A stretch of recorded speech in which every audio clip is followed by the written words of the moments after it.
You already know. We're back in the Omegaverse, baby. And let me tell you, there's gonna be so much Omegaverse in this one.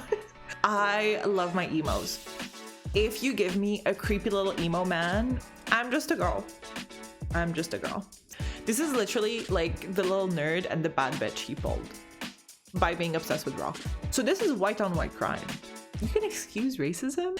Hello, welcome back to my corner of the internet. I'm Mia and I'm here with my really big pile of books because we have so much to get through, guys. We're going to go through October, November, December. So all 3 months, because I did film in my defense October, November recap, but I edited it and I hated it because I felt like I looked and I sounded so tired and so out of it. And I was like, do I want to have something that I am not proud of out on the internet? And I said, no, not worth it. So here we are. Today, I think we're going to do rapid fire because we have maybe like 20 books. I think a bit less than 20 books to go through. And obviously we don't want to be here for 5 hours because I feel like that would take about 5 hours to go through. So instead, I'm just going to sit here and I'm going to go quickly. Well, quickly. I'm a yapper, so I can't promise to go too quickly between all of my books. But we have a lot of books and I want to talk about my books because some of them were incredible.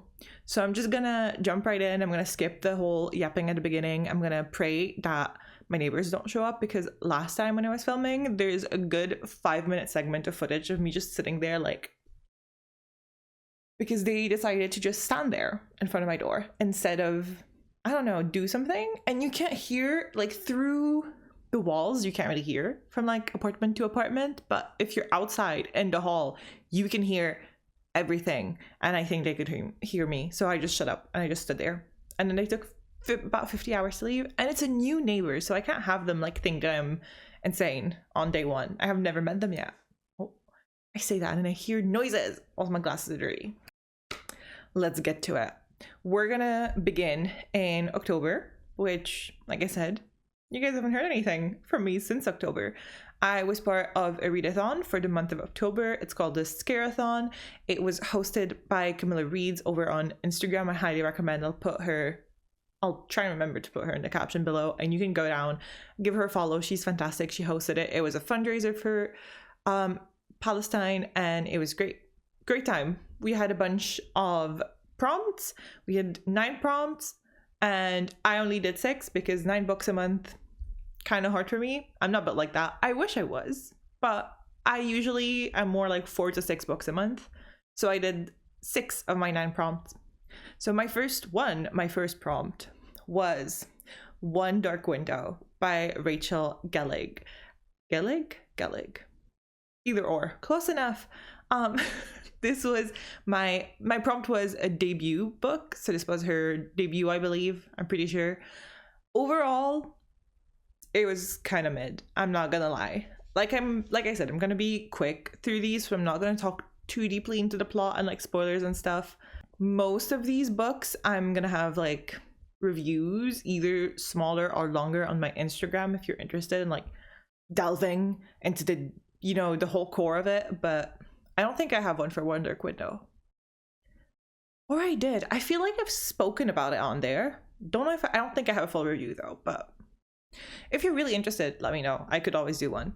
I don't think anyone's gonna say that, but hater. So anyway, like I said, overall, it was kind of mid. The names were something in this book. There is a theme over the last 3 months where a lot of the books that I read have characters with the stupidest fucking names I have ever heard. And this one was one of them. This one is not nearly as bad as what we're gonna get to. December has the worst one. I just read it. But her name was Elspeth Spindle. Elspeth? I can't even pronounce it. Her name was Elspeth Spindle. Everyone has tree-related names because there's something about the spooky forest. The plot is basically Elspeth has a nightmare in her head and she gets roped into a group of people who are trying to steal magical tarot cards because the whole magic system in the book, very interesting by the way, magic system, was built around these tarot cards, and each of them do something, and a bunch of people have the tarot cards, and if you put them all back together, like you have to find the entire set, and then you can save the world of whatever blight is happening.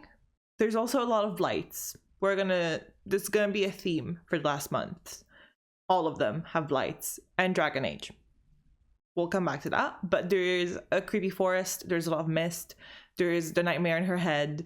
She gets into that whole plot with a bunch of people, and then there's supposedly a romance, although I'm gonna say I don't remember the romance, so I don't think it was that good. I'm very sorry to my friend who read this. My best friend who read this was like, you're gonna hate it. Why are you reading this? You're gonna be mean about the books that I like. So I'm not gonna be mean. I'm gonna shut up now. I'm gonna be like, that's enough. But yeah, overall, great ideas, poor execution is how I feel about it. The magic system had so much potential.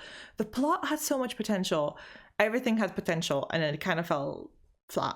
I'm not gonna be reading the second one because I don't see why I would. Honestly, I would have DNF'd this one, except it was really easy to read, so I just finished it, quick enough. But I'm not gonna bother with number 2 in the series. Maybe I'll read Night and the Moth. I'm not sure. We're also gonna come back to that, but I think I'm not built for romantasy. We'll expand on this later, but yeah. Oh, and also this was first person POV, and I have discovered again across October to now that I hate first person POVs. So hi, this is me in post. While I'm in my editing cave, I'm just gonna say I forgot to mention this, and as I'm editing, I'm like, oh, I should have said this. But the reason why I really disliked, first of all, the first person POV, and then how the magic system was executed, was that basically this character, so Elspeth, is sat there, and there's about 20 pages at the beginning of the book of her just word vomiting to us what every single card is and what it does and who has it. And I just thought that was so stupid and such a bad way of exposing it, because like, why are you giving me 20 pages of just being like, this card does this card does that card does this? I'm like, this is not relevant to right now, right? Like, this is not relevant to now. By the time these things get used, I don't remember any of these. Like, I would not have remembered that like 20 pages ago I spent 20 pages being told what everything is doing. But also it felt so random because it's first person, so like it felt like she was talking to the reader. So it kind of was like meta, but not in a this was on purpose way, but in a, you know, that clip of like Pedro Pascal, and you should know this too. But I've gotten to the point, you should know this too. Like, this is how it felt. Like, she clearly, like, why would you say that to yourself? Like, I don't know. I don't particularly spend my day being like, oh, this thing happens. Like, this is the magic system of my world. And like this is this. And explain the whole magic system to myself on a daily basis. So it's like, there was no reason plot-wise for her to do this, or like character-wise for her to sit there and explain the whole magic system to herself. So it just felt very poorly executed, because it's like, oh, I need to explain to the reader how this magic system does. Let me just word vomit, have my character word vomit to herself the entire magic system. And like, that's it. And then like, I think it gets re-explained every time one of the cards does get used. So it's like, there was no need. You could just have kept it for when it does get used, you know? Like, that's why I don't like the first person and the way it was done with the magic system.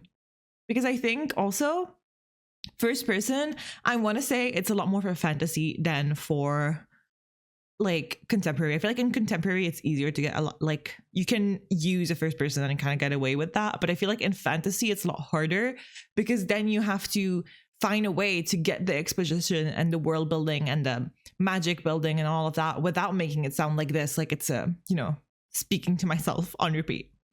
Anyway, I just had that to add. Yeah, that was One Dark Window by Rachel Gillig. After that, my prompt was a blue or red cover, and I picked What Feasts at Night by T. Kingfisher. This is the second book of the Sworn Soldier series trilogy. Either or, I'm not actually sure. I read the first one, which is What Moves the Dead, last year, and it absolutely horrified me because it has mushrooms that control people. Well, that control the dead and people. Very weird. I hate mushrooms. The books that I have read, again, theme of the few months. We're gonna be coming back to the fucking mushrooms, but they're so creepy. The fungus in my head, I don't never able to look at fungus the same. This one, we're following Easton, who is the first character, and the soldier in question. They go back home. They have this little cabin in the woods kind of thing that they inherited from their father. They go back there. There's a lot of stuff that's going on that's kind of weird, and there's a ghost. So they have to deal with that very fun ghost, and they go and there's like going into dreams and stuff and digging, and there's a lot of like, no, is it mythology? That's the word. I wouldn't say mythology. It's like, superstition unlocked in my head. English is my third language. Be nice. I will forever be using that excuse. But yeah, there's a lot of like superstition and villagers and all of that. And I will say it was good and I enjoyed it and I love Easton, and Kingfisher never fails for me. She's just built different. She's just incredible. But it wasn't as scary as the first one. The first one was horrifying. I think I just fear mushrooms more than I fear ghosts. So do with that what you will. Apparently the fungus is just so much scarier than the possibility of dead people. Don't know what else to say about that one, but that was What Feasts at Night by T. Kingfisher. I did really enjoy it. I don't know if I said that, but I did. After that, it was my favorite read of October. And my prompt was LGBTQI+. So I picked Don't Let the Forest In by C.J. Drews. She's somewhere here. She's here, right at the top. The cover is gorgeous, by the way. Can we talk about that? C.J. Drews, every single one of their covers, stunning. The new one for Hazelthorn, good stuff. Amazing. Oh, we also have disrupting my pile, but What Feasts at Night. See? Creepy. Anyway, booked from the incredible cover. It is also an incredible book. As you can tell by the cover, it's very botanical horror-y, and I just really enjoy it. The writing is quite flowery, which in general is not for me, but in this works so well. And I think CJ Drews just writes really beautifully, and it lends itself to like a flowery language in the perfect way. So I really, really, really enjoy it. We follow Thomas and Andrew, mostly Andrew. This is Andrew's story. It is, right? I think it is. Ooh, it's been too long. I'm double checking. Yeah, we do follow Andrew. Okay, Andrew's the main character. I kind of forgot which one was which, but it's okay. Andrew is the main character. He goes back to school for his senior year. Yeah, he goes back to school for his senior year, and he's not very happy in school. He's not a very happy camper. He gets bullied a lot. He was kind of forced-ish to come out recently, so everyone knows that he's gay, and obviously people are going to bully him for that because children are evil and homophobic, and we don't like them.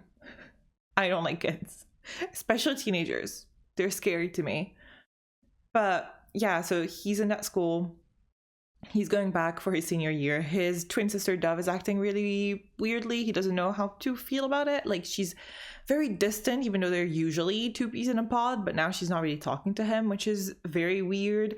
Her best friend is acting really strangely. Everyone's kind of acting strangely. And then Thomas shows up, who is his and Dove's best friend, and Andrew has such a huge crush on Thomas. And then he's convinced that Thomas has a crush on his sister Dove, and that they had a thing the last year, and that's why Dove is mad at him. But we don't actually know that. It's just what he thinks. And then when Thomas shows up, he is late for school, and then police shows up to interrogate him because his parents are gone. They're not there anymore. No one knows where his parents are. And he shows up with blood on his sleeve. So maybe he killed them. Maybe he didn't. No one actually knows. So obviously Andrew decides to follow Thomas into the forest at night to see why is Thomas running away, and they encounter a bunch of monsters that look strangely familiar, and he realizes that those are the monsters he created because Andrew likes to write little horror fairy tales. And Thomas, who's a great artist, illustrates them. So Thomas's drawings are coming to life and attacking them in the woods. And stuff is happening and they have to figure out what to do. And it was really, really good. I really loved it. They were incredible. I cannot wait to read Hazelthorn. The ending, however, it's an open ending. And jail. CJ Drew's jail. What was that? Why were you so mean to me? Like, it's a good jail, don't take me wrong. It's a good jail, but like, evil. I need to know. I need more. So that was Don't Let the Forest In by CJ Drews. After that, I picked my wild card. So during the readathon, we were put into groups. No, we were put into teams. We weren't put into them. We chose teams. My team, as you can probably tell by the amount of horror that I read that month, was horror and dark academia. And one of the other teams, Team Pumpkin, had paranormal romances. So our wildcard picks had to be taken from any other team's reads. So naturally, I went with paranormal romance because I just had so much horror and I needed a palate cleanser. And I read Mate by Ali Hazelwood, who is also right here. We have her with us with my tabs.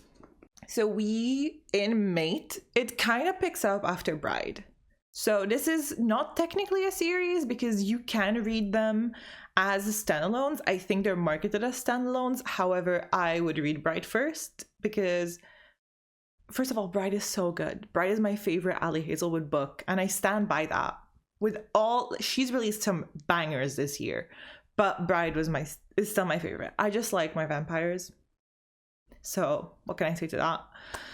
It was so good. I would read it anyway, but also I feel like it sets the stage really, really well for me and makes it so much better, and that you actually know the characters going into Mate. So I think that's kind of, a big positive. I would read Bride first, but you could just, if you don't want to and you just want some werewolves and you don't care about the whole world building that happens in Bride, just jump into Mate. There's not enough world building that it's gonna, throw you off.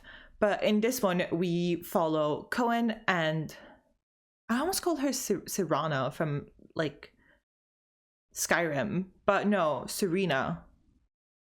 Right? Yeah, Serena. It's Cohen and Serena.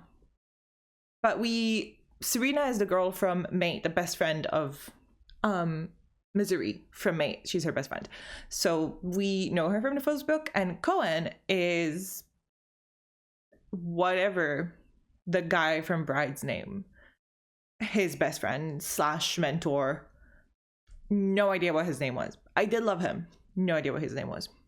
So we follow Cohen and Serena, who at the end of Bride, Cohen looks at Serena and goes, oh shit, that's my mate. So you already know we're back in the Omegaverse, baby. And let me tell you, there's gonna be so much Omegaverse in this one. This is the most Omegaverse book that, standard published book that I have ever read. So much of it. I'm not gonna give you actual spoilers. You can skip 5 seconds. But yeah, there's nesting and there's omegas and heat involved in this whole story. So there's also nodding, but I feel like that's less. We've already seen that in Bride. It's the omega nesting that was really something for me.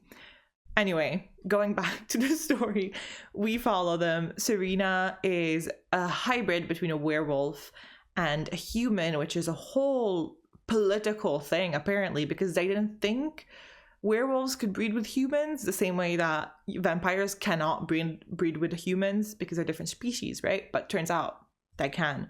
And that's really going to upset the whole political power of the world. So no one can know. So Serena is being hunted and everyone's trying to kill her. The vampires are trying to kill her because they think that now that the humans and the werewolves know that they can have babies together, they're going to form an alliance against the vampires and kill all the vampires. So naturally they want off Serena. But she ends up going with Cohen, who is, you guessed it, the alpha. He is the alpha of his little clan, his little pack, and obviously they fall in love. They're mates. They're meant to fall in love. But there's something going on with Serena. She's kind of sick, but is she? And there's a lot of incredible banter. Genuinely such amazing banter. They are so funny. Like Cohen and Serena are just incredible, and Cohen is such a grumpy old man. This is an age gap romance. If you know the whole Omegaverse thing wasn't enough, age gap romance. But they're werewolves, so does it really count? Like, don't they live like 150 years, both of them? So she may be a bit young, but I don't know. It was really good. It was really, really good. I really enjoyed it. The plot was fun. But yes, that was it. That's all I can tell you. Spoiling it. I also, Ali, please give me more. We're gonna come back to that also. There's so many things we're gonna come back to because we have so many books to discuss. But Ali and Paranormal, incredible. I need more. I love Ali Hazelwood. What can I say? She's my girl. But anyway, that was Mate. The final October read, very fun, was Bloodmarked by Tracy Deonn, and I picked it for my second in a series prompt. So I read Legendborn in January, I think it was January, and I loved it. I thought it was so much fun. I love the whole King Arthur thing. Obviously this one I won't say too much about the plot because it will spoil Legendborn. I don't want that for you. I also don't remember like what is spoilers for Legendborn and what is spoilers for Bloodmarked, so I won't say anything about the plot. You're getting just like really vague stuff, aka it's, you know, it's King Arthur retelling-ish. There's a lot of houses. It's secret society. There's a secret society of people who are like descendants of King Arthur and his round table of knights, and they awaken every few years to fight the demons who are coming back because the world is ending, you know, as the world does in every single fantasy book, I feel. So Bree is, I can't tell you who Bree is, but she's the main character. But she is involved. She accidentally gets involved in this whole thing, and obviously in book 2 she is really deep in this, and there's a lot happening. I think Bloodmarked suffered a little bit about, I don't know how to describe it, but you know when you're reading a series and it's like, you know, 3-4 books in a series, there's always like the middle book that kind of feels like a filler episode, and I think Bloodmarked has a little bit of that because it was good, right? It was good. The story was good. The characters are amazing. Selwyn Kane. I love my emos. If you give me a creepy little emo man, this is my child. I adore him. I love Selwyn Kane. Anyway, my child, my love. Nick is fine. Nick is okay. Nick is a golden retriever. There's a whole, I wouldn't even call it love triangle. It's more complicated than that. But Selwyn Kane. Selwyn Kane. Anyway, but yeah, everything was good. The plot was good. The characters were good. And it wasn't boring. Like, I really enjoyed the read, but it does have a little bit of this, you know, did we really need to make this 500 pages? Like, I feel like this could have been part of a different book and it would have been done faster, you know? That's the best way I think to describe it. I am very curious. I need to read Oathbound, right? Yeah, Oathbound is the third one. It's already out. I need to read Oathbound. I know there's at least one more book. I don't know if it's a 4 or 5 book series because I've heard different things.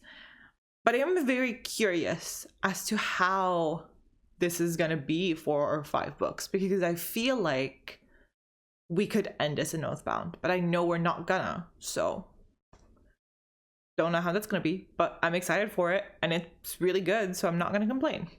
You know what? It's a 4-star read. What do you want me to say? It's great. So yeah, that was Bloodmarked by Tracy Deonn. And yeah, with that, we've ended October. I'm gonna hydrate. Hydrate, don't hydrate, guys. And after that, we are going to my November reads. We've got 4 books in November. I'm so proud of how fast I'm going. Y'all have no idea how hard I'm trying not to over yap. The last one, so the video I edited that I hated, that is, you're never gonna see it, for October November recap was like 2.5 hours, and that was just those 2 like months. So we're speeding through right now. But anyway, For November, I started the month with an e-arc I got on NetGalley for We Call Them Witches by India Rose Bauer. And now this one, right? You're not going to see me talking about it on my Instagram. The other books I read, you're going to see them on my Instagram. This one, you're not. And if you're wondering why, it's because I thought it was so bad that I didn't want to post my review because I had nothing good to say. So I only posted my review on NetGalley. If you're dying to see it, I guess you could find it on NetGalley, but I didn't post it anywhere else because I felt bad for the author because that was terrible. Really sorry. The atmosphere was good. That's my one highlight. My one good thing. Atmosphere was great. But we are following Sarah and her family. Oh wait, my camera's gonna cut off. 1 second. We're following Sarah and her family in a post-apocalyptic world. They are really big eldritch-like creatures that are roaming the earth that they call witches. Why they call them witches? I don't know, because it's really weird, but literally, I'm sitting on my floor. My ass is starting to go numb. We're fine.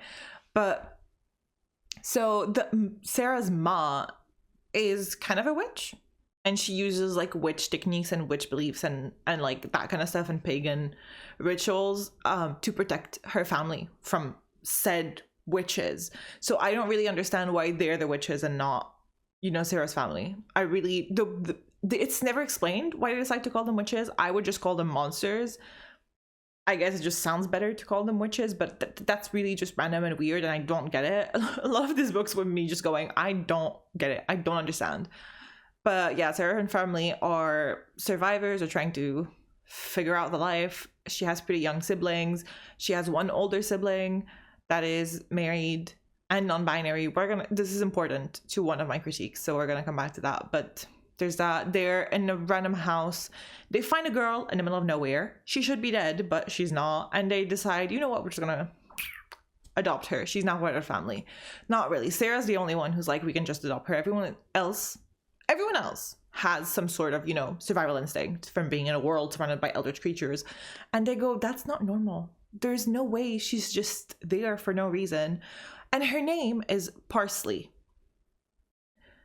Because we're here for the stupid names in the last few months. I don't know what the hell is going on in this world, but her name is Parsley. Supposedly because her parents were hippies and they were like, let's call her Parsley. Like, that's so funny. Anyway, we're just gonna skip on the Parsley. I have a lot of beef with Parsley. So Sarah's brother Noah gets kidnapped by the witches, so they have to go and try and save Noah. And then there's a lot that happens and people die. It's a whole thing. But my issues, I think it was a great idea. Like, the thought, great. The execution, not it.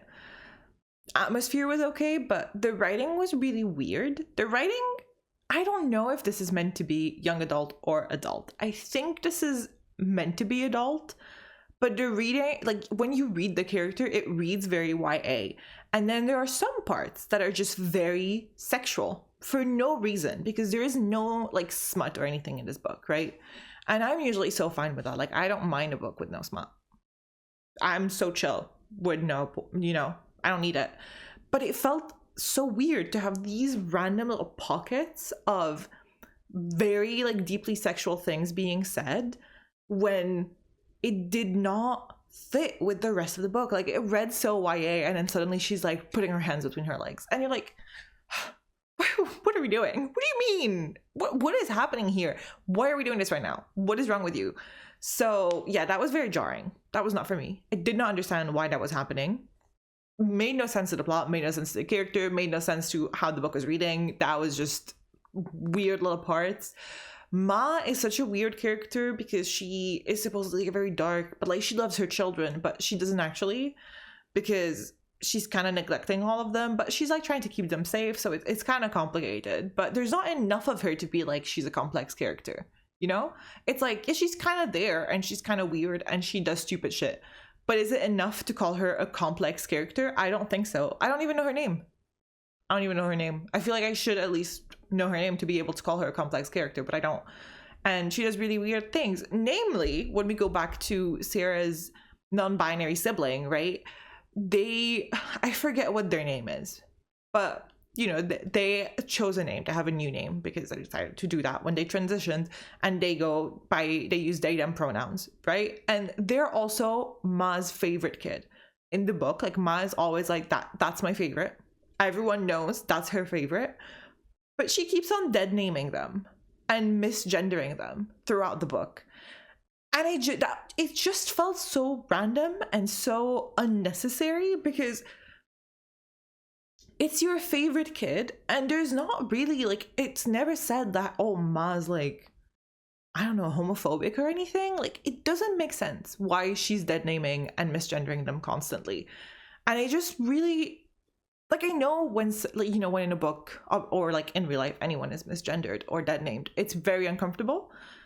But I feel like in a book, usually there's kind of a purpose to that to understand either the character doing it or like the story. But this felt random and unnecessary, and it didn't give us any insight into any of the characters. So I think it was just kind of thrown in there, and I really didn't appreciate that. I really didn't like there was no reason for it. And I feel like in a book you need to have a reason for everything, but also specifically for, you know, something like that. So yeah, the ending made absolutely no sense. I won't spoil it here because I feel like that's would be evil, but it made no sense. It was terrible. I didn't like it. I was reading it and I was just kind of sat there like, really? Like, that's what we're going with? That's how we're going to end this whole thing? You made me read this entire book for that? This is my reward? Did not feel like a reward. That was not a reward to me. But yeah, I think this is very much a book that is all vibes, and just trust the vibes. Just trust the plot. You need to go in blindly. I need to just accept that whatever is happening doesn't have any logic, and you need to be okay with that. And that's just not something for me. That's how I felt about when I read Caraval. I feel like Caraval is also like all thoughts. You know, you just need to go with the flow and accept what's happening. And I just can't do that. I need logic in my books. I need logic in my world. I need reasons for everything. That's just the way I function. I don't like when there's no reasons. So yeah, that was We Call Them Witches by India Rose Bauer. I need water. So after that whole thing that happened, that whole book, I decided to go back to my roots and read a silly little romance, and I picked up If Not for My Baby by Kate Golden. And now, if you cannot tell by looking at this cover, this man is meant to be Hosier. That's what you need to know. This is basically a Hosier fanfiction, and that's it. That's literally the most important thing you need to know. His name is actually Hosier. What was his name? Halloran, but like, you can tell it's meant to be Hosier. He's Irish. He writes very beautiful songs with very deep meaning and a lot of lyricism. It's literally Hosier. Like, I'm not even joking. But yeah, surprisingly, that was really good. Because I went into it being like, hee hee ha ha, you know? Like, oh, funsy. I'm gonna read like a Hosier romance. Whatever. It was actually really good. For a silly little romance, that was really fun. I had a great time. The main character, don't ask me for her name. I have no idea. I don't remember. To be quite honest, I don't care about names, and I don't remember any names in most of the books that I read.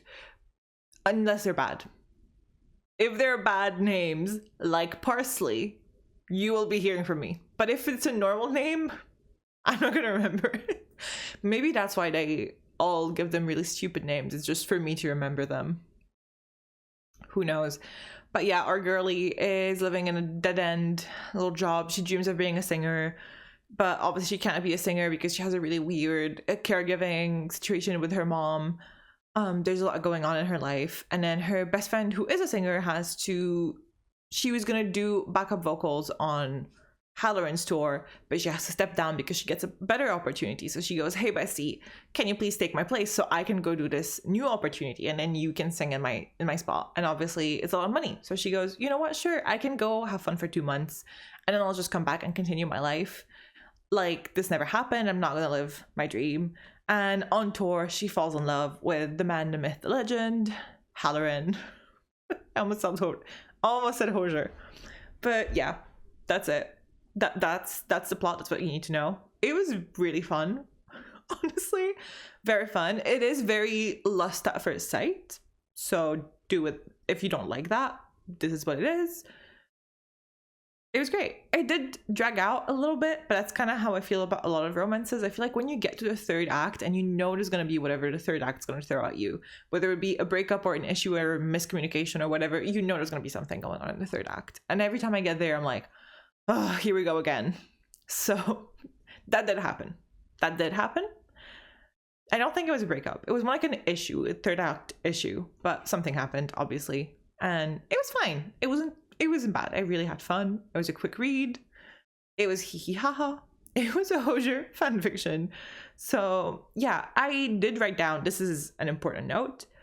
We as a society, and this is a PSA for authors, can we please stop using sexual assault as a way to make male main characters look good in romance books?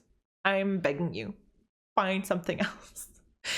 I am tired of this stupid plot point where there's always some kind of essay happening and the main guy swoops in and he saves the day and we have to root for him because that's such a nice thing to do and not the absolute bare minimum. So we need to wrap that up. We need to take that and throw it out the window and find a different way to make your plot advance. I am begging you. I'm so over it. So yeah, that's my little PSA.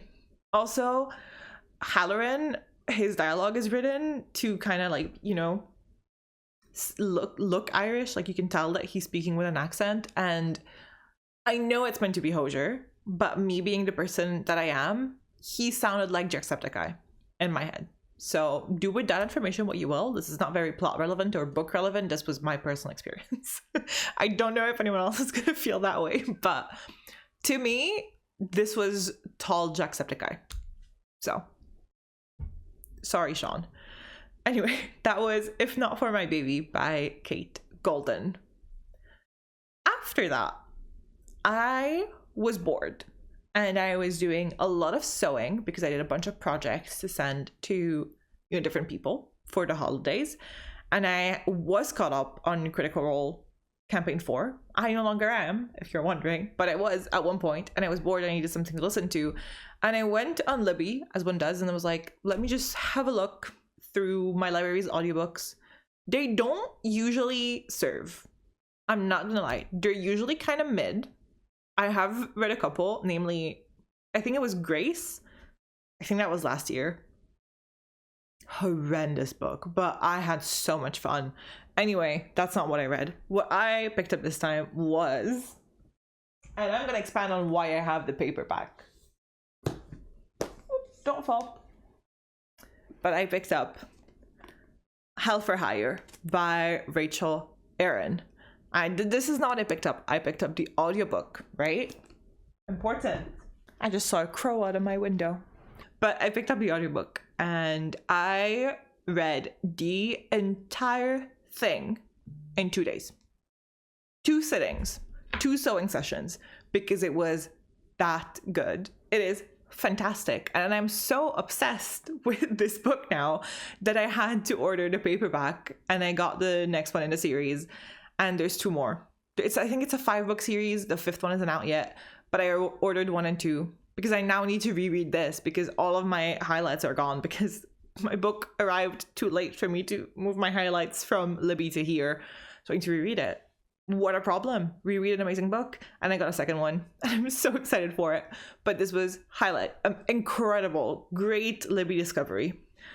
And in here we follow Adrian, who is a witch of the Blackwood, which is this really big coven that is the only coven that King Gilgamesh, who has taken over heaven/hell, I think it's heaven, he's taken over and he's trying to eradicate all magic users that don't directly obey him. However, the Blackwood is too powerful of a coven, so he decides, I'm just gonna let them live, they're gonna let me live, we're gonna be fine. He trades with them. Adrian, that doesn't sit right with him. Adrian wants to leave the Blackwood to go and create his own little mini Blackwood coven. He wants to extend it, but in a new place and, in his own forest. Blackwood is a forest. So he moves. He flies across America. That's how we meet him on the flight with his pet familiar, who is called Boston and is a very posh cat. We love him. Obsessed with Boston. So he takes Boston and they go across the world, and he enlists the help of a bunch of mercenaries to keep him safe, you know, from King Gilgamesh, for as long as it takes for him to build his Blackwood so that he can actually defend himself. Because as long, like, he needs to build the forest for the forest to be able to defend itself and him. So he does all that. He flies across the world. He gets there. There's this group of people and he meets them, and turns out it's a group of demons, and they're going to be his mercenaries to keep him safe. And this is urban fantasy, by the way. So this is kind of the same way, you know, how and not them, like Percy Jackson. That's a better example. Like Percy Jackson, like they're in the same world, but like supposedly humans don't see them because magic. That's kind of the same. So people don't see, they think Adrian and the demons are like normal people. And the leader of this demon pack is called Bex, and she's incredible and she's so cool. And I am absolutely obsessed with her. I will say I immediately called it. The plot point that happens in her story arc in this book, called it the second she shows up. I was like, I know what you're gonna be. And I was right. Anyway, won't spoil it because you should go and read this because this was fantastic. But so good. And there's a little bit of romance, and they do fall for each other, and it's really good. It's so good. They're so cute. Adrian is fantastic. Bex is fantastic. Every single character is incredible. There's a void demon whose name I completely forgot. Something with an S, but she's highlight of the book for me. Highlight of the book. And especially the audiobook makes it so funny because every time she talks, it's like really monotonous and very like, oh, we're all gonna die anyway, so why are we even here? Like, don't ask me. She's fantastic. I love her. And then there's a lust demon who can shapeshift into everyone. It's great. It's great. The plot is fantastic. There's a pretty big fight towards the end. All of the characters are so interesting. I am sad. And I love me a book whose plot is gonna be let's kill God. There's just something about it. Maybe it's because I'm obsessed with the Locke tomb, but I love a let's kill God plot. Maybe it's the Catholic trauma. Maybe this is what happens when you go to Catholic school and hate it. This is the result. But yeah, I love me a let's kill God plot. I'm just a girl. So yeah, cannot wait to update you when I read book 2, which hopefully will be soon, because I've been trying not to read it too soon because I get bored when I read too many books from the same series, one after the other. I need to pause in between, but now it's all I can think about, so maybe I'm going to read it in January. Who knows? Stay tuned to hear more. But this was Hell for Hire by Rachel Aaron. Now our last book of November. We're wrapping up November. Wrapping up 2 months. Incredible. But it was another Kingfisher. I was very much on a horror, but like it's all I was reading for a really long time. I don't know why there was so much horror. Like We Call Them Witches was also horror, and then basically all of October was horror. I think I just discovered that I can actually sleep after reading horror, which is new. Usually after I read horror, I cannot sleep at night. I'm a weenie. But I have unlocked new powers, and now I can actually sleep. Maybe this is frontal lobe development. Maybe this is me getting into the 25th year of my life soon, 2026. But, anyway, I read The Hollow Places by Kingfisher. And basically, what's the plot? There's this girl, no idea what her name is. Again, don't remember. But she gets divorced and then has to move back with her parents. She doesn't want to move back with her parents because her and her mom have a complicated relationship. Relatable. So instead she moves in with her uncle, who happens to own a museum of curiosities with a bunch of weird stuff in it. So she moves with him. She helps him out with a museum. She's walking around a museum. There's a little tear in the wall, and then turns out it's a tear in the wall that goes into a weird new plane of existence that is filled with weird stuff. So she grabs the barista from next door, who is a flamboyant gay man and the funniest person in this book. He is hands down absolutely hilarious. Such a mood. But she grabs him, and I end up going, in the hollow places, or like whatever the in-between weird world is, and they go there and stuff happens. They kind of get stuck. There's some body horror, there's monsters, there is taxidermy that comes to life. So that's it. That's the plot of the book. It was really fun. I don't think it's my favorite Kingfisher book. I think she has better books, but you know, it was a fun time. It was a solid read. I enjoyed it. The characters were fun. The plot was good. It was good. It was good. It was great. Great fun. So yeah, I did need a horror break after that. I think at that point it was like, too much horror. We need to scale back on the horror. So I did. But that was my final November read, and that was The Hollow Places by T. Kingfisher. Now we move on. Oh my god. Final month. I read so much in December. Not gonna lie. So much. Let's get into December. I did not go anywhere during the holidays. I was sat right here, right on this couch behind me. And what I mostly did was play Animal Crossing, rewatch What We Do in the Shadows, as one does, and then read books. So I have read 7 books, almost 8, but I don't think I'm going to finish it by tonight. Today is the 31st, by the way. Happy New Year. I forgot to say that, but Happy New Year. You're going to be seeing this in the new year. This is not coming out today. I do not have time to edit this whole thing. But yeah, it's all I've been doing is reading. And so I went through quite a few books. A couple of shorter books, which is exciting because I don't usually go for short stories, but we have a few here. So that's fun. And I was trying to reach my goal, which was originally 50 books, but I did end up just lowering it to 45 because I was like, I'm not going to make 50 and I want to make it. So we're at 45. And I did 46 and a half, but 46. And I think I'm happy with that.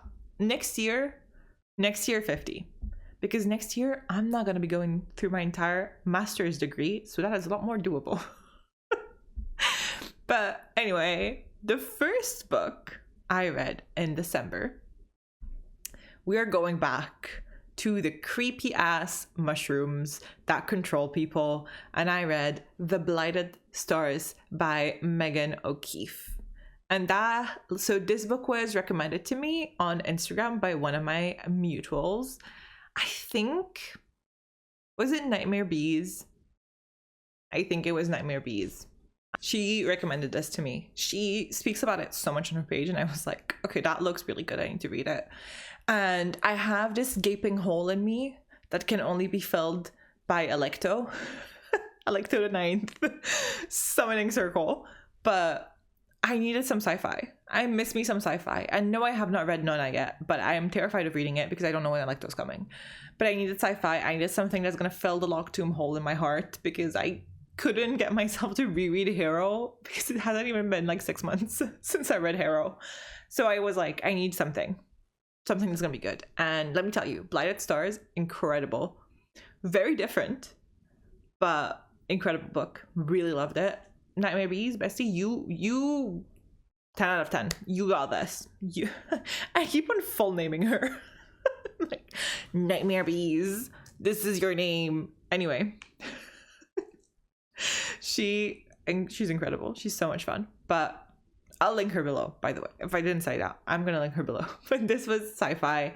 We follow Tarquin and Naira, and Tarquin is the son of, don't remember his name, big guy in the sky, and his dad basically controls most of galactic space because he's a miner. Ooh, camera's about to shut me up again. Anyway, so his dad is like really big shot, really big money. He is a huge merchant in the world, in the galaxy. He controls a lot of the galaxy. I want to say the world, but it's galaxy. It's not just one world. Anyway, he controls a lot of the galaxy. They're going on this mission to get resources from a planet because there's not enough resources to keep the human race alive. Shocking. I know. This could never happen now. Because, climate change is definitely not real. Anyway. So, yeah, they're looking for resources to keep the the human race alive. They get to this world. It's kind of been eaten up. Everything's weird. Their ship crashes. Dad dies, but it's fine because they've unlocked this whole human printing thing. So you just take your consciousness and put it in randomly printed bodies. So don't worry. Dad's dead, but not really. He's coming back. But they get separated basically, and Tarquin ends up on the planet with what he thinks is his exemplar, so his bodyguard, but is actually Naira Sharp. And Naira was a revolutionary whom his dad tried to kill. So he had her on ice, is what they say. So basically they took her consciousness and they wouldn't reprint her, so just put it in like the dark or whatever to just keep her. So she's been on ice for years. She doesn't know what the fuck's happening, and she's now on this planet, and she knows Tarquin thinks she's someone else, but Tarquin can never know who she is, because then he's gonna want to kill her because she's working against him. She thinks he knows why the worlds are ending and why the creepy fungus is spreading everywhere and eating literally everything that lives. He does not, but she thinks he does. She thinks he knows everything, and he testified against her in court and lied and called her a liar, and that's why she was in prison. It's a whole, there's a lot happening. But now they're stuck in this planet and they have to survive, and they have to get off planet because they can't just get killed there, because the problem is if they die too violently, their consciousness break and cannot be reprinted somewhere else. Also, Naira, if she dies, she's never gonna get reprinted because, you know, the whole, she was put on ice. She was basically in prison, in mine prison, I guess. So she can't really afford that. And they're there with a bunch of other survivors who also would kind of, you know, be off and be dead for good, and no one wants to be dead for good, so they can't really do that.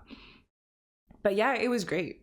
It was fantastic. First of all, the Tarquin Naira relationship / dynamic was so good. This is what I call enemies to lovers. This is real enemies to lovers.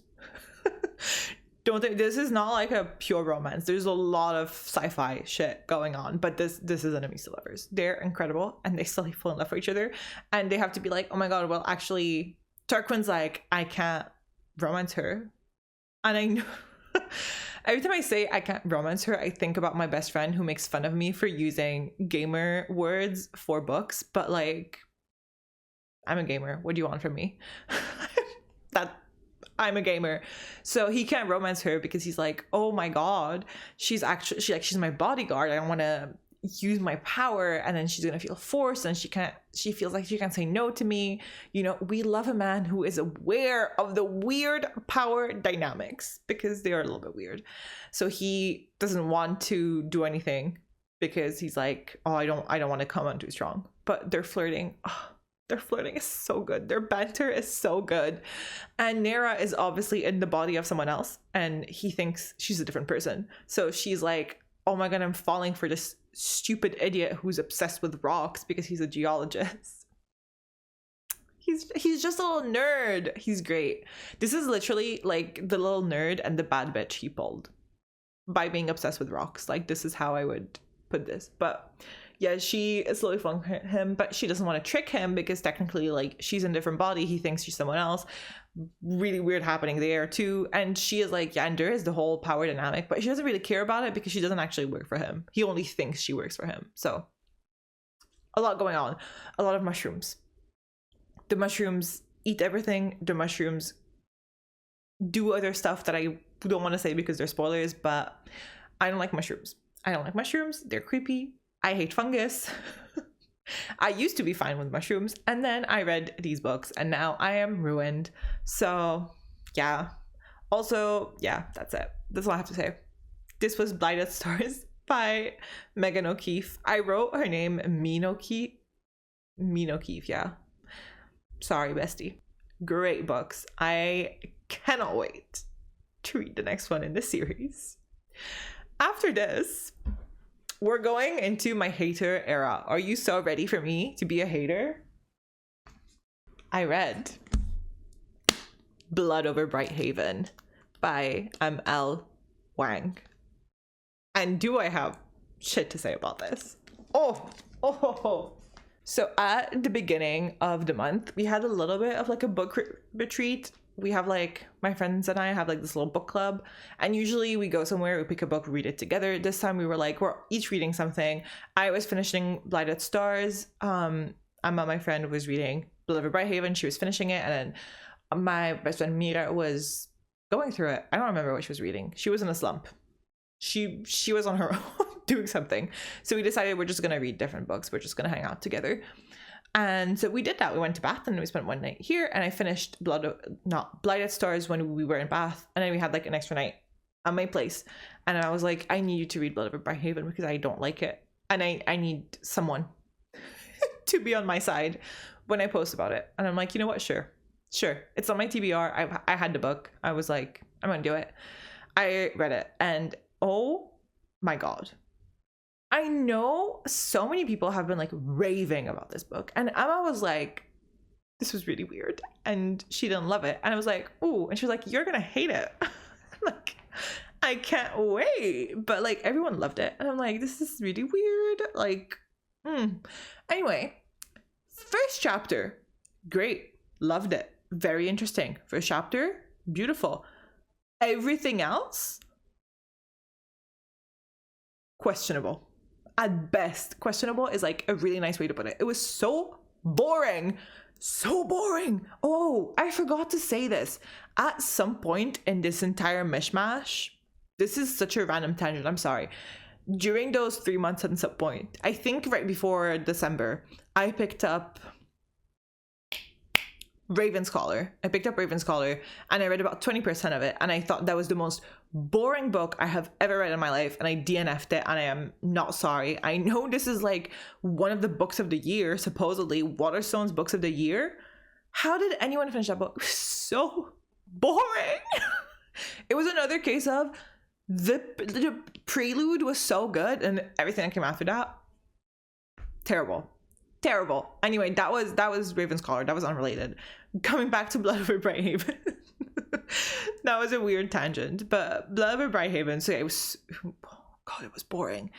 But basically, the world is like, we have this weird city that has special walls and special magic going on, right? And they protect themselves with this wall of magic that is upkept by a group of mages. They're all men because women are weak.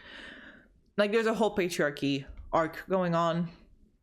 And we follow Siona, who decides to be the first mage because she's better than everyone else. She is so unlikable, by the way. She's the main character. So unlikable, and I don't think that's on purpose. I think you're meant to be rooting for her because she's against the patriarchy, but she's a fucking racist. And we're gonna come back to the racism. But she starts with the book, she's like, I'm gonna try out, I'm gonna be the next mage. And she does get it, and she passes the test, she gets in, she becomes a mage.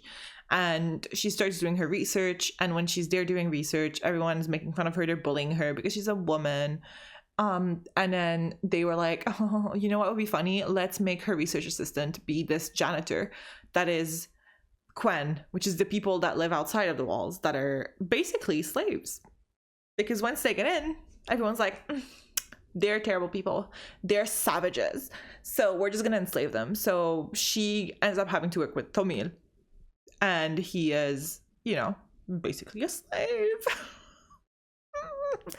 Not officially, but kinda. And yeah, she's extremely racist towards him. She repeatedly is like, you're stupid, your people are stupid, you guys are savages, you just don't understand the way the world works because you don't believe in the real God. There's a lot of weird religious themes. But anyway, she treats him like shit, and then he somehow falls in love with her. Do not ask me why. The entire romance in this book is just, it was wild. It was disgusting. Like, I don't know about you, but I wouldn't go around kissing people who call, everyone I've ever loved savages. And who are like, well, we had to take all of like your culture and steal everything you knew and claim it as our own because you guys didn't know how to preserve it. And maybe this is me being an archaeologist, because I do have a master's degree now. I can say this. I have a master's degree in archaeology. Maybe this is me being an archaeologist being like, oh my God. Yeah, there's a lot going on, so much going on, and yet so little, because there could be so much going on, but somehow it's just boring and unlikable.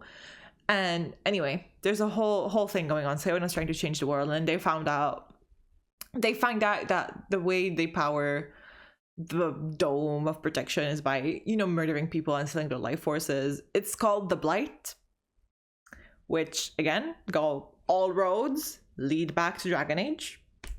All roads lead back to Dragon Age. I forgot to say that in Mate, there is an event that is called the Harrowing. And if you have played Dragon Age, all roads lead back to Dragon Age. Anyway, another tangent.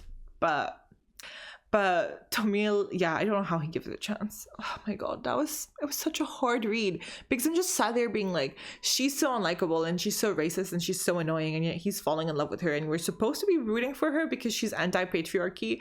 But at this point, I don't know, like, maybe she's worse. Maybe that's me saying something because, like, I hate men, but she's concerning. She's kind of crazy. She's kind of losing her mind. So yeah, there's that whole thing going on. And my main issue with it, right, beyond the whole kind of ignore racism, it's giving very much, I can excuse racism, but I draw the line at patriarchy. You can excuse racism? Like, that's kind of crazy. And you know what's even crazier?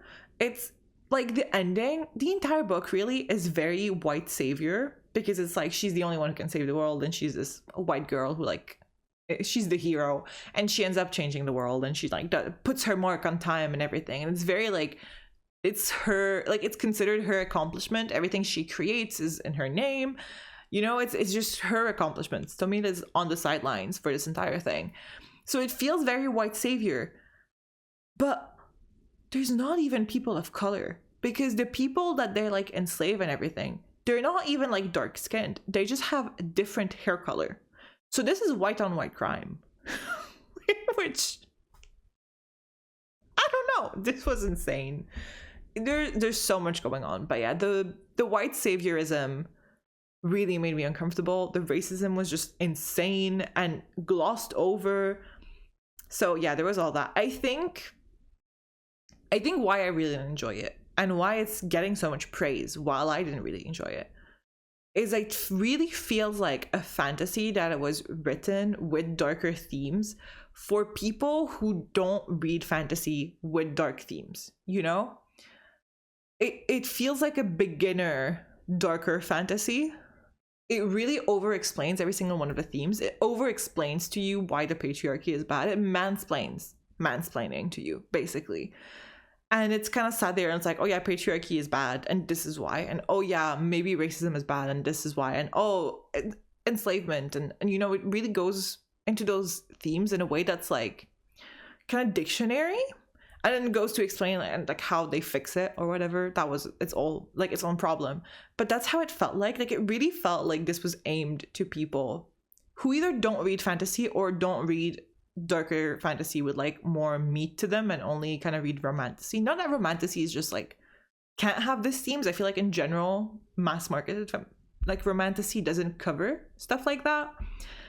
So I think, yeah, maybe if you don't know any of this and you have never realized that, you know, white saviorism is a problem in books and like in life, and that racism is a problem, and that patriarchy is a problem, you could enjoy this book and you could think, like, it could make you think about more.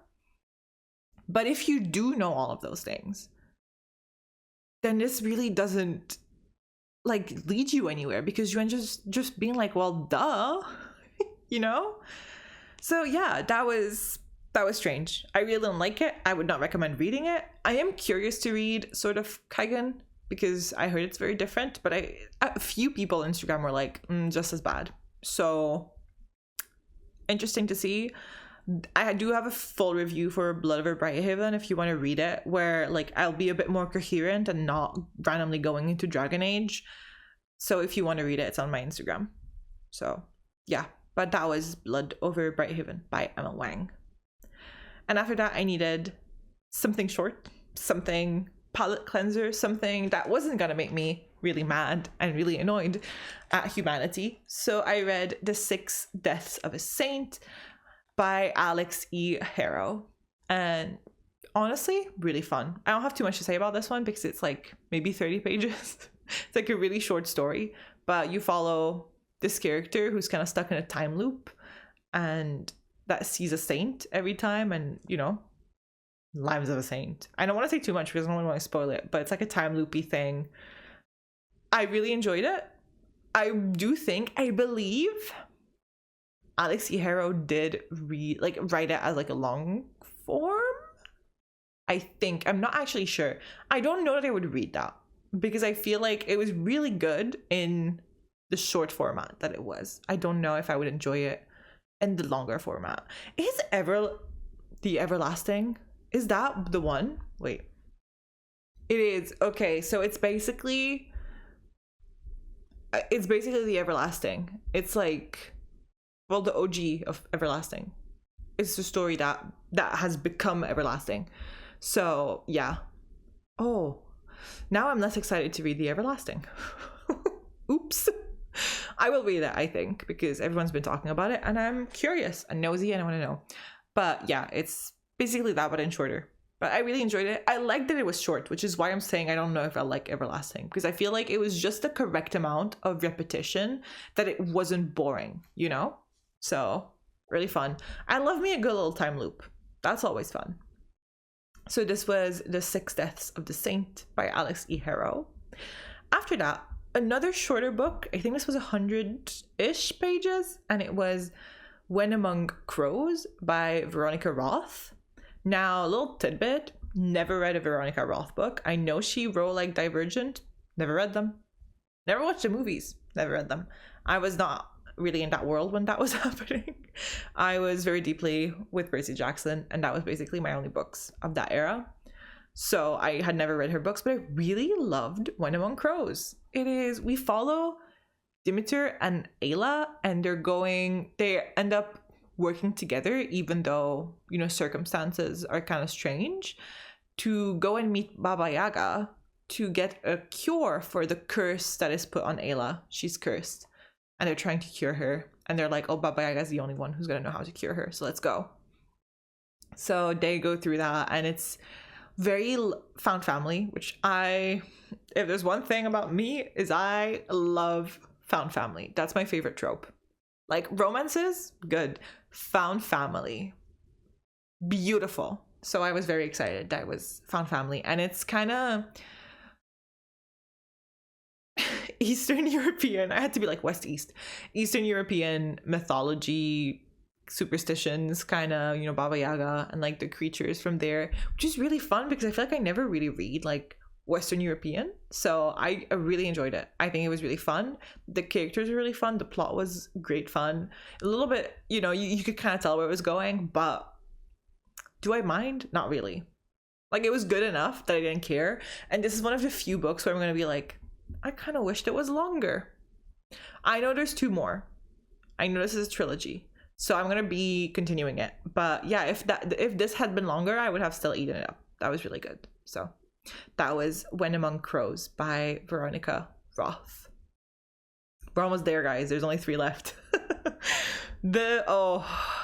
Back in my hater era. Well, I'm not really a hater. This was mid, but I'm spoiling it.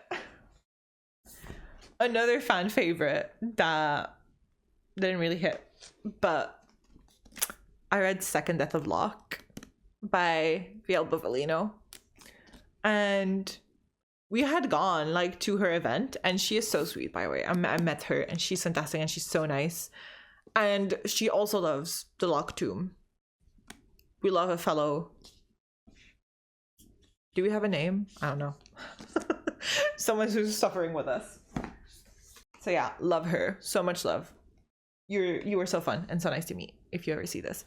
But yeah, I didn't love the book. I think this is we're kind of, the circles are circling now. I think I'm not for romantasy. I think I'm not built for that. I think I get bored too easily from romance. And that this is why I didn't love it. But yeah, I went into it with really high hopes. It's my friend Emma's like favorite book of the year. And she was really reluctant to let me read it because she was like, I don't want to hear what you have to say about it. You're not gonna like it. You don't like romances. She was right. She was right. It's okay. I did enjoy it. It was fun. I kind of wish it was a bit shorter, is my thing. I got bored.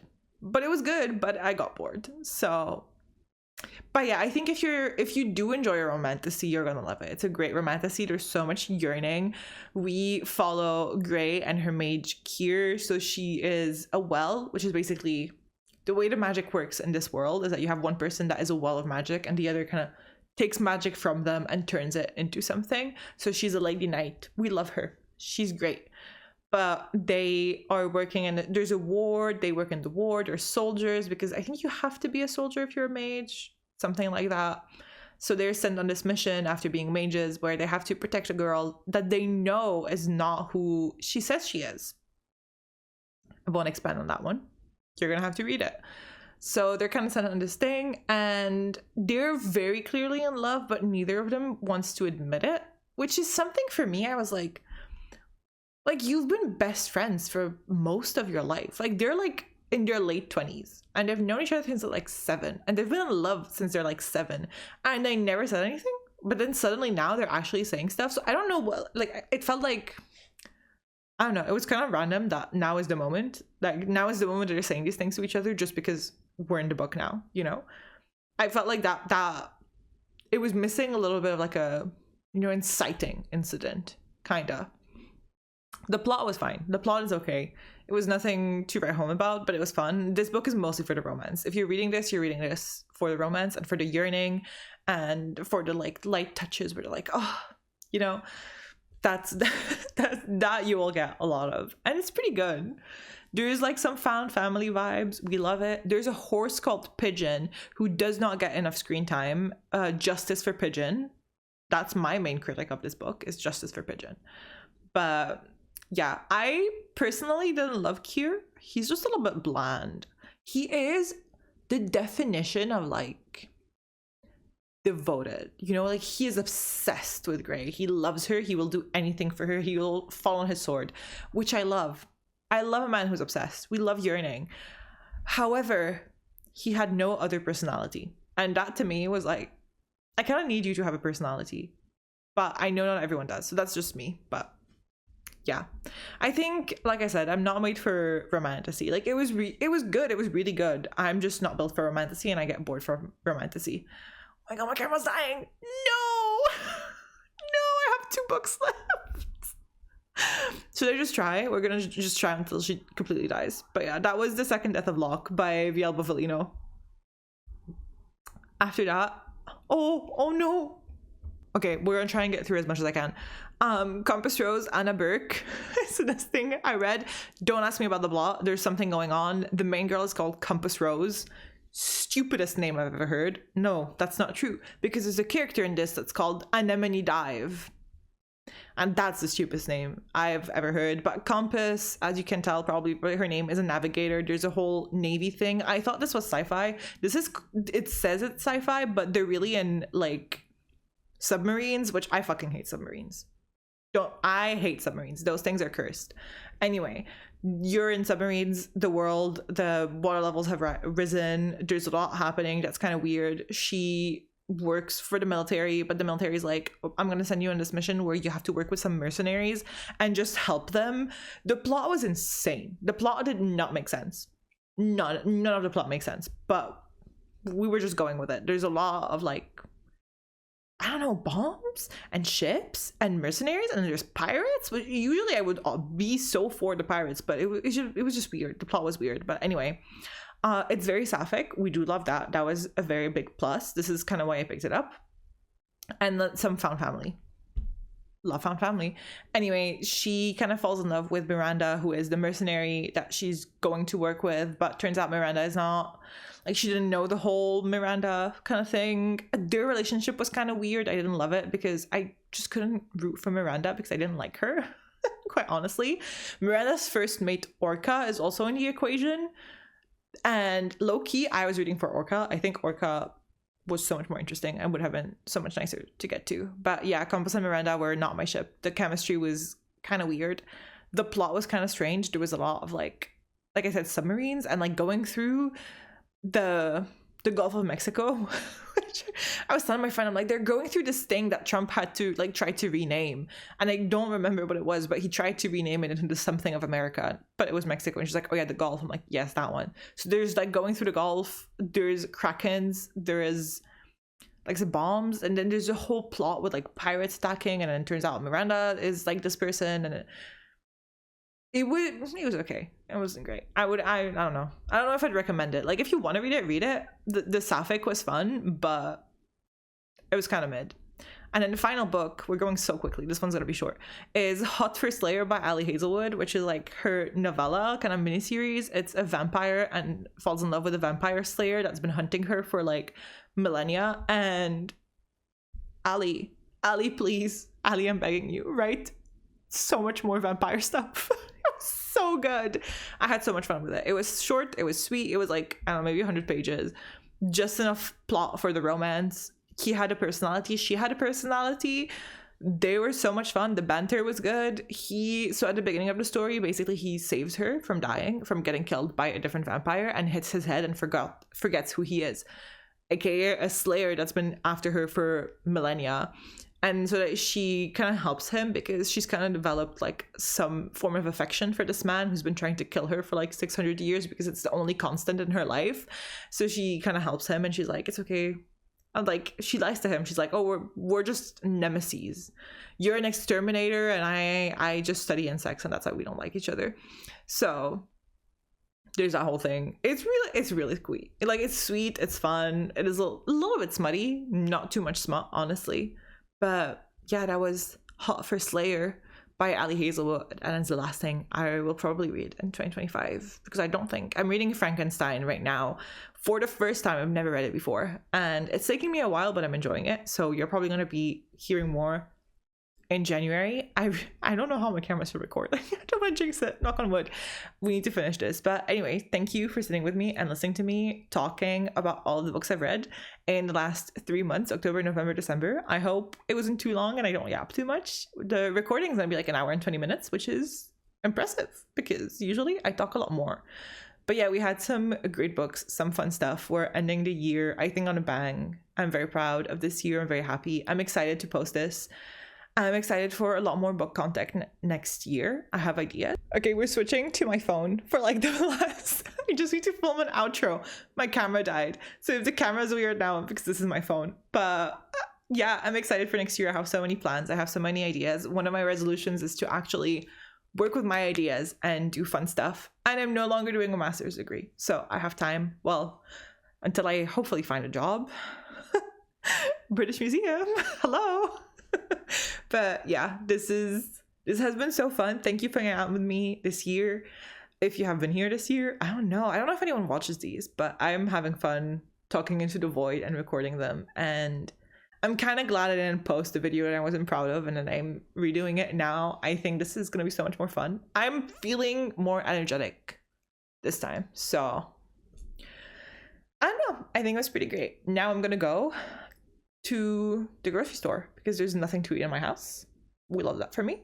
And then I'm gonna go on a run, and then I'm gonna edit this, and I'm gonna hopefully post this by the end of the week. And I think I'm debating this. I think I might do a ranking every book I read in 2025 video, and then I kind of have a few ideas for videos that I want to make that you're probably gonna be seeing. And yeah, I think this is going to be exciting. It's going to be hopefully a great year. And yeah, Happy New Year. Thank you for hanging out with me. I hope you had some great holidays and that you're going into the new year with, I don't know, good vibes. I feel like now is the exciting stuff. Christmas is not that exciting, but New Year might be fun. My plan is to run a half marathon this year. That's one of my goals. So you're probably going to be hearing more from me. And yeah, play so much more Dragon Age. I'm going to be playing Dragon Age Origins today because I'm doing my replay. And I made it to my most favorite part of the game, the Deep Roads. I definitely am enjoying myself so much. I love the Deep Roads. Anyway, I'll shut up now. Thank you for hanging out. Goodbye.